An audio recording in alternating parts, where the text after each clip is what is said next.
Hello বন্ধুরা, তোমাদের কাছে আমি পাউডারের সেটগুলো নিয়ে চলে এসেছি যে আমি কি কি পাউডার ইউজ করি।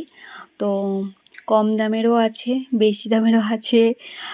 তো প্রথমেই আমি যেটা করি, কম দামের মধ্যে ভালো পাউডার হচ্ছে ল্যাকমি, খুবই ভালো পাউডার।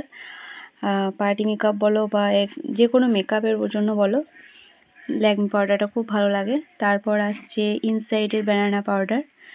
ইনসাইডের পাউডারটাও খুব ভালো, আমি ব্যবহার করেছি, ভীষণ ভালো পাউডার লুজ পাউডার হিসাবে।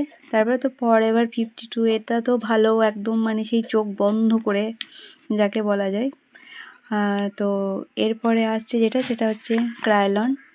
ক্রায়োলনের পাউডারে এখানে আমি লিপস্টিক দিয়ে ফেলেছিলাম, তো ওই জন্য আমি ক্রায়োলনটা এখানেই দেখাচ্ছি, বুঝতে পারবে নাকি জানি না। এই যে দেখো লেখা আছে ক্রায়োলনের পাউডার। এটা ক্রায়োলনের পাউডারটাও খুব ভালো, তবে সেট নাম্বার বুঝে নিতে হবে। তারপর আসছে রিকর্ডের মানে পাউডার তো কোনো কোশ্চেনই নেই মানে এতটাই ভালো পাউডার, রিকর্ড নিয়ে কোনো কোশ্চেন হবেই না, এরকম একটা ব্যাপার।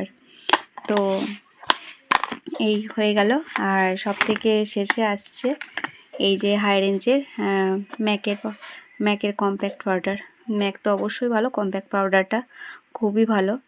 তো যেগুলো হয় আর কি আমাদের মেকআপের জন্যে, কম রেঞ্জের মধ্যেও থাকে, বেশি রেঞ্জের মধ্যেও থাকে।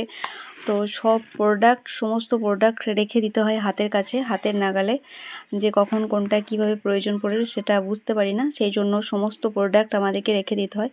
তো আমি এই 6 ধরনের পাউডার সবসময় আমার ব্যাগে, এই যে আমার মেকআপ ব্যাগ, এটাতে আমি ক্যারি করে রাখি সব সময়কার জন্যে। তো তোমরাও করতে পারো, তোমরা যদি যে কোনো একটা পাউডার ব্যবহার করো তাহলে আমি বলবো যে রিকর্ডের পাউডারটা নিতে পারো, খুবই ভালো রিকর্ডের পাউডার। আর ফরএভার 52 ও দারুণ ভালো। এখন তো ইনসাইডে বেরিয়েছে, ইনসাইডেরটাও ভালো। আর ল্যাকমি তো প্রথম থেকেই আছে, আমাদের ল্যাকমি সম্বন্ধে কোনো কিছু বলেই না। আর ক্রায়োলনও খুবই সুন্দর। ম্যাকের দাম বেশি জিনিসটা তো ভালো হবেই, অবশ্যই হতেই হবে, তাই না? তো চলো রাখি, আবারও আসছি নতুন কোনো ভিডিও নিয়ে।